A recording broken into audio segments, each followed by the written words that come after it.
Hello friends, इस video में हम बात करने वाले हैं बिहार के प्राइमरी शिक्षक भर्ती को लेकर। तो आप सभी लोग को पता है कि टोटल 80,000 पदों पे एग्जाम जो है आपका हो चुका है, रिजल्ट आना बाकी है, जिसमें आपका बीएड और डीएलएड का मामला जो है आपका फंस चुका है। और इसमें आपने एक डाटा देखा होगा जिसमें आपका अब जो आपका न्यूज में बोला जा रहा है कि 23% डीएलएड और 77% यहाँ पर बीएड को लेकर रिजल्ट बनाने को लेकर। तो क्या है आपका मैटर और क्या इस मैटर पर ही आपका रिजल्ट बनेगा या फिर आगे चलकर किसी भी तरीके का दिक्कत भी होगा? तो इसके बारे में डिटेल में बात करने वाले हैं। जो आपका महत्वपूर्ण होगा उसी को लेकर बात करेंगे, ताकि इसको लेकर जो कुछ भी आपका कंफ्यूजन है वो भी यहाँ पर क्लियर हो जाए और बहुत आसानी तरीके से आपको समझ में जो है आ जाए। आगे बात करेंगे उससे पहले बता दें कि यदि आप इस प्लेटफॉर्म पे के लमसम जो है आपकी वैकेंसी है और इसमें जो आपके आवेदन हुए 4 लाख के लमसम आपका 4 लाख जो है आपका बीएड अभ्यर्थियों का और 4 लाख से कम 3,80,000 के लमसम डीएलएड अभ्यर्थियों का जो है आवेदन आया था। और आपको शायद किसी भी माध्यम से जो है पता चला हो कि जो बीएड अभ्यर्थी हैं उसमें 77% कैंडिडेट बीपीएससी प्राइमरी टीचर का एग्जाम जो है क्वालिफाई किए हैं और जो डीएलएड अभ्यर्थी हैं मात्र 23% ही बीपीएससी प्राइमरी टीचर का एग्जाम क्वालिफाई किए हैं। इसीलिए बीपीएससी प्राइमरी टीचर में बीएड अभ्यर्थियों को शामिल करना यहाँ पर जो है आपका कंपलसरी है, मतलब जरूरी है। तो क्या आप यहाँ पर यही सोचेंगे कि क्या पासिंग प्रतिशत से आपका क्वालिफिकेशन जो है आपका डिसाइड होगा कि बीएड वाले प्राइमरी टीचर में एलिजिबल रहेंगे? पहली बात यहाँ पर हो गया। और दूसरा बात यहाँ पर है रिजल्ट को लेकर, क्योंकि अभी तक जो आपका रिजल्ट है बीपीएससी प्राइमरी टीचर का रिजल्ट फाइनल स्टेज तक नहीं पहुंचा है। क्योंकि अभी क्या है कि ये जो आपका रिजल्ट का डाटा है वो आपका बीपीएससी के पास है। मान लीजिए बीपीएससी के पास डाटा जो है वो शिक्षा विभाग डाटा ले भी सकती है, तो क्या शिक्षा विभाग से डाटा लीक हुआ है? तभी तो ये आपका बताया जा रहा है 23% डीएलएड वाले और 77% यहाँ पर बीएड वाले जो है अभ्यर्थी यहाँ पर क्वालिफाई है। क्योंकि अभी देखिए, अभी जो अपेयरिंग वाले कैंडिडेट हैं इनका तो अभी फाइनल आपका डिसाइड हुआ ही नहीं है। जैसे आपका सीटेट हो गया, फिर बीएड हो गया, फिर डीएलएड हो गया, ये अभी अपना पासिंग जो डॉक्यूमेंट्स है उसको सबमिट करेंगे। सबमिट करने के बाद ही यहाँ पर जो है आपका रिजल्ट फाइनल स्टेज पर पहुंचेगा बीपीएससी प्राइमरी टीचर का। क्योंकि टोटल जो आपकी 80,000 प्राइमरी टीचर की वैकेंसी है उसके सापेक्ष 1 लाख अभ्यर्थियों को जो है डॉक्यूमेंट्स वेरिफिकेशन में बुलाया जाएगा। तो कहीं ना कहीं इनका जब तक यहाँ पर डॉक्यूमेंट सबमिट नहीं होता है तब तक आपका रिजल्ट जो है फाइनल यहाँ पर डिसाइड नहीं किया जाएगा कि अभी तक कितने प्रतिशत कौन अभ्यर्थी, मतलब बीएड हो या फिर डीएलएड हो, कौन लोग कितना जो है एग्जाम क्वालिफाई किए हैं। और फिर देखिए यहाँ पर एक बात ये भी ध्यान रखिएगा कि पास हो या फिर फेल हो, प्रतिशत किसका अधिक है किसका कम है वो जो है आपका डिसाइड नहीं करता है कि उससे बीएड वाले एलिजिबल हो जाएंगे या फिर डीएलएड वाले जो है वो एलिजिबल हो जाएंगे। थोड़ा सा आप यहाँ पर डाटा भी जो है वो देख लीजिए। जैसे आप यहाँ पर देखेंगे सीटेट को लेकर, ये सिर्फ आपका ओनली केवल जो है आपका बिहार का डाटा है, जिसमें बताया गया है कि राज्य में 29,000 अभ्यर्थी जो है उस सीटेट एग्जाम क्वालिफाई किए हैं, जिसमें पेपर 1 और पेपर सेकंड दोनों। और यहाँ पर आप पेपर सेकंड का जो है वो डाटा देखेंगे, द्वितीय पेपर मतलब आपका पेपर सेकंड जो आपका जूनियर वाला होता है उसमें टोटल 1,20,000 अभ्यर्थी जो है वो शामिल थे। और उसमें से यहाँ पर सिर्फ और सिर्फ मात्र 5,000 जो है बिहार से जो अभ्यर्थी हैं वो सीटेट पेपर 2 जो है क्वालिफाई किए हैं। और इसमें भी देखेंगे तो ये जो आपका पेपर 2 होता है, इसमें पेपर 2 में मैक्सिमम यहाँ पर क्या है कि 90% से अधिक सिर्फ बीएड वाले अभ्यर्थी शामिल होते हैं। इसलिए क्योंकि जो आपका बिहार का डीएलएड होता है वो आपका 12th के बाद ही डीएलएड होता है। बहुत कम ही ऐसे कैंडिडेट होते हैं जो डीएलएड वाले कि वो ग्रेजुएशन जो है वो कर लिए होते हैं। तो यहाँ पर क्या है कि अब यहाँ पर सोचेंगे कि 1,20,000 में 90% से अधिक जब डीएलएड वाले बीएड वाले अभ्यर्थी यहाँ पर शामिल है और उनका रिजल्ट सिर्फ 5,000 अभ्यर्थी जो है क्वालिफाई किए हैं। और यहाँ पर 5,000 में भी आप सभी लोग को पता है कि बहुत सारे ऐसे कैंडिडेट होंगे कि जो पहले से एग्जाम क्वालिफाई किए होंगे, मतलब जो पहले से सीटेट पेपर 2 क्वालिफाई किए होंगे, अपना नंबर बढ़ाने को लेकर जो इस बार एग्जाम दिए होंगे और वो लोग क्वालिफाई कर लिए होंगे। तो क्या यहाँ पर जो आपके बिहार के बीएड कैंडिडेट हैं उनको क्या यहाँ पर सीटेट को लेकर सीबीएसई जो है वो अपना नोटिस जारी करेगा कि यहाँ पर क्या है कि बहुत कम बिहार से बीएड वाले अभ्यर्थी सीटेट पेपर 2 एग्जाम क्वालिफाई करें। इसलिए यहाँ पर क्या होगा कि पेपर 2 में बिहार के जो बीएड अभ्यर्थी हैं वो यहाँ पर एलिजिबल नहीं रहेंगे, सिर्फ यहाँ पर डीएलएड अभ्यर्थी एलिजिबल रहेंगे या फिर अदर स्टेट के बीएड अभ्यर्थी एलिजिबल रहेंगे, बिहार के एलिजिबल नहीं रहेंगे। क्या कभी ऐसा हो सकता है? तो कभी नहीं हो सकता है। देखिए आपका पासिंग हो, कितने प्रतिशत अभ्यर्थी पास हो रहे हैं, कितने अभ्यर्थी यहाँ पर फेल हो रहे हैं, पास या फिर फेल से आपका यहाँ पर डिसाइड जो है आपका नहीं किया जा सकता है। अभी आप माध्यमिक या फिर उच्च माध्यमिक में देखेंगे जो आपकी बिहार की वैकेंसी है उसमें बहुत सारे लोग जो पासिंग नंबर है वो क्वालिफाई नहीं कर पाएंगे, सीट आपका बच जाएगा। तो क्या जो माध्यमिक और उच्च माध्यमिक है उसका क्वालिफिकेशन बीएड हो या फिर मास्टर्स हो उसको हटा दिया जाएगा? कभी नहीं किया जाएगा। उसी के चलते वहां पर बोला गया था ऑफिशियल नोटिस जारी करके बीपीएससी की तरफ से कि हम 75% सीट भरने के हिसाब से आपका जो पासिंग मार्क्स है उसको हम कितना भी नीचे जो है ला सकते हैं, भले ही आपका 1 नंबर आया हो, 2 नंबर आया हो, 10 नंबर आया हो, 15 नंबर आया हो। तो इस बात को जो है आपको ध्यान रखना है। और यहाँ पर संख्या को लेकर तो देखिए जो बीपीएससी प्राइमरी टीचर की वैकेंसी है उसमें टोटल 4 लाख बीएड अभ्यर्थी हैं और यहाँ पर टोटल आपके 7 लाख से अधिक आपके आवेदन आए थे, जिसमें आपके 4 लाख से कम 3,80,000 के लमसम टोटल डीएलएड अभ्यर्थियों का आवेदन है, जो कि जो आपकी टोटल वैकेंसी है उससे यहाँ पर 5 गुना डीएलएड अभ्यर्थी बीपीएससी प्राइमरी टीचर का फॉर्म सबमिट किए थे और वो लोग एग्जाम भी जो है वो दिए थे। अब यहाँ पर जो आपका कोर्ट का जो आपकी ऑर्डर है जो आपका पटना हाई कोर्ट का, उसे भी आप जो है वो देख सकते हैं। क्योंकि यहाँ पर क्या है कि यहाँ पर बिहार सरकार पहले कहाँ पर गई थी? पटना हाई कोर्ट में।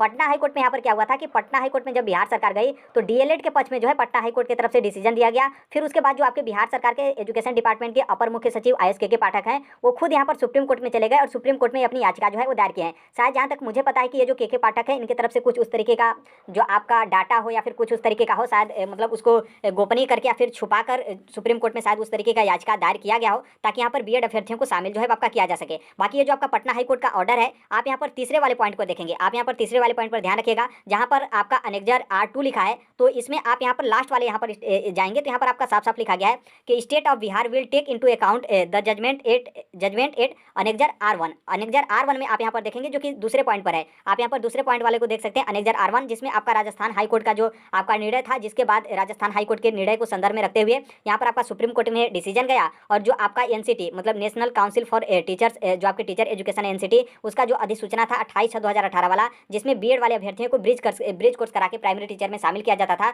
तो उसको लेकर यहाँ पर याचिका था और यहाँ पर साफ साफ बोला गया था कि जो बीएड अभ्यर्थी हैं वो यहाँ पर एलिजिबल नहीं रहेंगे। उनका क्वालिफिकेशन, बीएड वालों का क्वालिफिकेशन प्राइमरी में जो है उस शिक्षक बनने को लेकर नहीं रहेगा और वो कक्षा क्लास 1 to 5 मतलब प्राइमरी के जो बच्चे हैं उनको यहाँ पर नहीं पढ़ा सकते हैं। ऐसा आपका सुप्रीम कोर्ट की तरफ से निर्णय था और जो कि यही आपका निर्णय पटना हाई कोर्ट में जो है वो रखा गया था, जो कि बिहार सरकार खुद सबसे पहले पटना हाई कोर्ट में गई थी ताकि हाई कोर्ट से कोई उस तरीके का निर्णय आ जाए, क्योंकि सुप्रीम कोर्ट से तो ऑलरेडी डीएलएड के पक्ष में था, तो उन लोग सोचे कि हाई कोर्ट से कोई उस तरीके का निर्णय आता है तो फिर बीएड वाले अभ्यर्थियों को शामिल करके बीपीएससी प्राइमरी टीचर का आपका रिजल्ट जो है जारी कर दिया जाता है। तो अब देखिए यहाँ पर क्या होता है, और ये जो आपका हाई कोर्ट का जो आपका केस नंबर है जिसमें डीएलएड अभ्यर्थियों का जीत मिला था 9256, इसको जो है के पाठक की तरफ से चैलेंज किया गया है।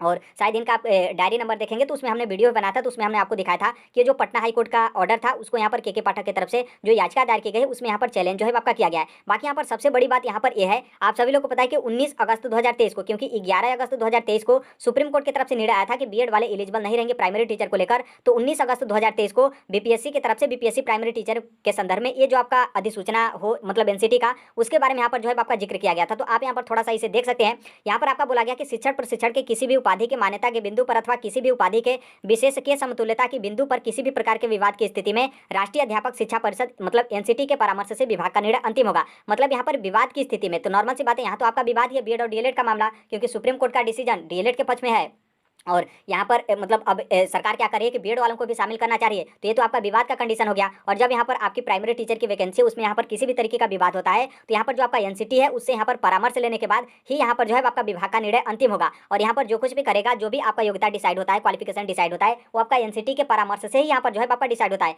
राज्य सरकार हो या फिर केंद्र सरकार हो, अपनी मनमानी, भले ही राज्य सरकार को मतलब विशेषाधिकार है वो मतलब अपने स्तर से जिस तरीके से भी चाहें, लेकिन बिना एनसीटी के अनुमति से यहाँ पर वो अपनी शिक्षक भर्ती कंप्लीट जो है वो नहीं कर सकते। तो क्या आपको लगता है कि एनसीटी अनुमति दे देगी बीएड वाले अभ्यर्थियों को बीपीएससी प्राइमरी टीचर में शामिल होने को लेकर? नॉर्मल सी बात है, आप एक शब्द में बोलेंगे नहीं, क्योंकि अभी हाल ही में क्या हुआ था कि बीएड एनसीटी सभी राज्य और जितने भी केंद्र शासित प्रदेश है सबको यहाँ पर 11 अगस्त 2023 वाला सुप्रीम कोर्ट के ऑर्डर को जो है उस सभी स्टेट के पास भेजी थी कि ये जो आपका ऑर्डर है उसको आप मानिए और बीएड वाले अभ्यर्थियों को, चाहे आपका पात्रता एग्जाम हो या फिर जो आपका प्राइमरी शिक्षक भर्ती हो, उसमें बीएड अभ्यर्थियों को शामिल जो है आपका न किया जाए। तो ये सुप्रीम कोर्ट का है। अब बाकी देखिए आगे आने वाले समय में क्या होता है। और जहाँ तक मुझे पता है कि ये जो आपकी वैकेंसी है, और जहाँ तक बिहार सरकार पूरा कोशिश की है कि बीएड वाले अभ्यर्थी जो है बीपीएससी प्राइमरी टीचर में शामिल रहें। तो देखिए जहाँ तक मुझे शायद पता हो या फिर अनुमान है, वहाँ से दो ही चीज़ आपका हो सकता है, या तो बीपीएससी प्राइमरी टीचर में किसी भी तरीके से सुप्रीम कोर्ट से निर्णय लाकर बीएड वाले अभ्यर्थियों को प्राइमरी टीचर में शामिल कर दिया जाए, या फिर मान लीजिए बीएड वाले अभ्यर्थी यहाँ पर शामिल नहीं होते हैं, के पाठक की जो याचिका दायर की गई है वो यदि याचिका खारिज हो जाती है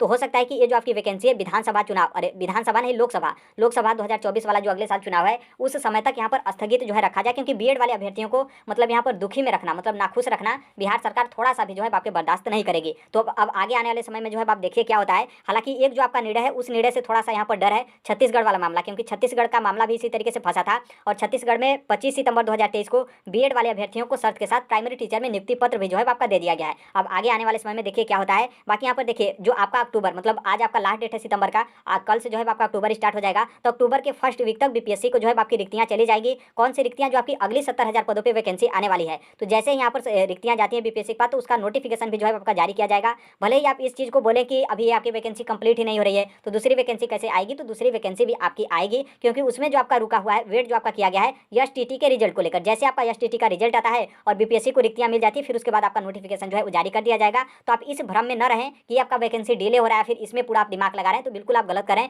जो कुछ भी निर्णय होगा वो अपना कोर्ट करेगा और बिहार सरकार करेगी। और यदि अगली वैकेंसी आती है और उसमें आप एलिजिबल हैं तो अभी से तैयारी करना स्टार्ट कर दीजिए। नोटिफिकेशन का आप थोड़ा सा भी इंतजार मत करिए। और आपका बीपीएससी प्राइमरी टीचर का जो भी बीएड और डीएलएड वाला विवाद का मामला है उसका आप थोड़ा बहुत अपडेट ले लीजिए, बस उतना तक ही। बाकी उसमें पूरा ध्यान जो है अपना मत लगाइए, क्योंकि एग्जाम आपका हो भी चुका है, तो अब वहाँ पर जो है आपका ध्यान लगाने से कोई मतलब उस तरीके का फायदा जो है वो नहीं है।